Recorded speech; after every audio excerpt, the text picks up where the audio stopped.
ఓం నమో నారాయణ. ఆ సూర్య భగవానుని ఆశీస్సులు మనందరిపై ఎప్పుడూ ఉండాలని ఆదిత్య హృదయం చదువుకుందాము.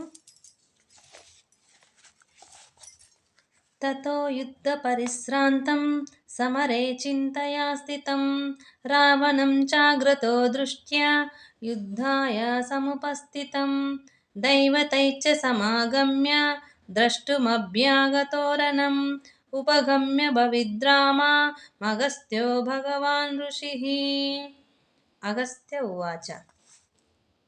రామ రామ మహాబాహో శృణు గుహ్యం సనాతనం ఏన సర్వా నరీన్వస్తా సమరే విజయస్యసి ఆదిత్య హృదయం పుణ్యం సర్వశత్రు వినాశనం జయావహం జపే నిత్యం అక్షయం పరమం శుభం సర్వమంగళ మాంగళ్యం సర్వపాప ప్రనాశనం చింతాశోక ప్రశమన మాయుర్వర్ధనముత్తమం రశ్మిమంతం సముద్యంతం దేవాసుర నమస్కృతం పూజయస్వ వివస్వంతం భాస్కరం భువనేశ్వరం సర్వదేవాత్మకో హేష్య తేజస్వీరస్వి భావనః ఏష దేవాసురాన్ గణాన్ లోకాన్ పాతి గవిస్తిభిః ఏష బ్రహ్మశ్చ విష్ణుశ్చ శివస్కందః ప్రజాపతిః మహేంద్రో దనదః కాలో హ్యామ సోమ హ్యామాంపతి పీతరో వసవః సాధ్య హ్యాశ్విన్నో మరుతో మనుః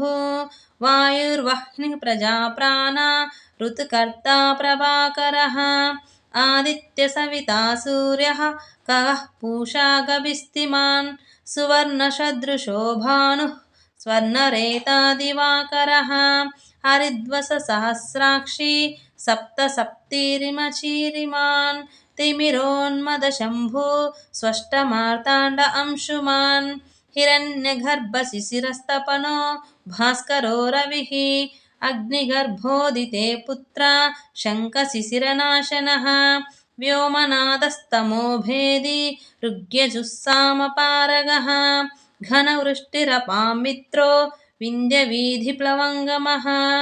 ఆతపీమండలా మృత్యో పింగళా సర్వతాపనః రవిర్విశ్వో మహాతేజో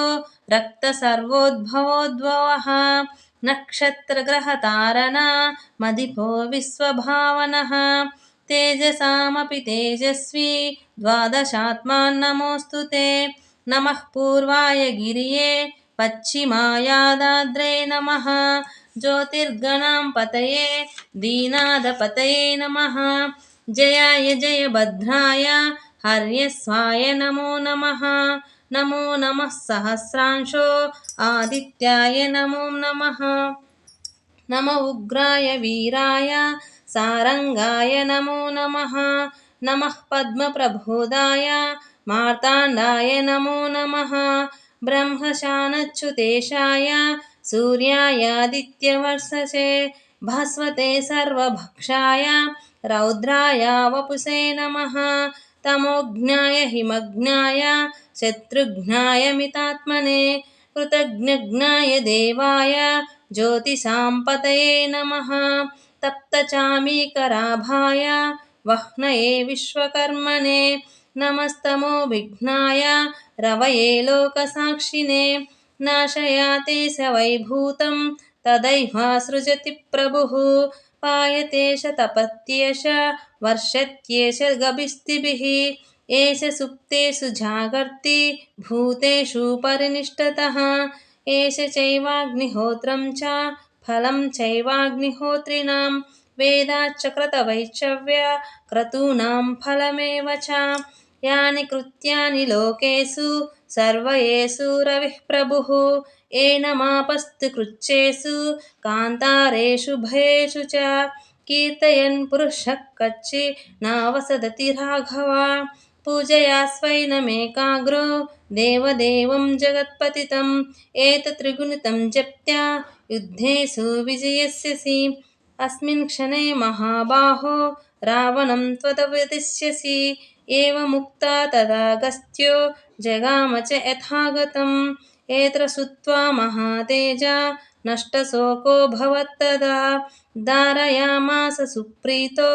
राघवः प्रियतात्मवान् आदित्यं प्रेक्ष्य जप्यातु परं हर्षमवाप्तवान् त्रिराचम्यच्युतिर्भूत्वा धनुरादाय वीर्यवान् रावणं प्रेक्ष्य हृष्टात्मा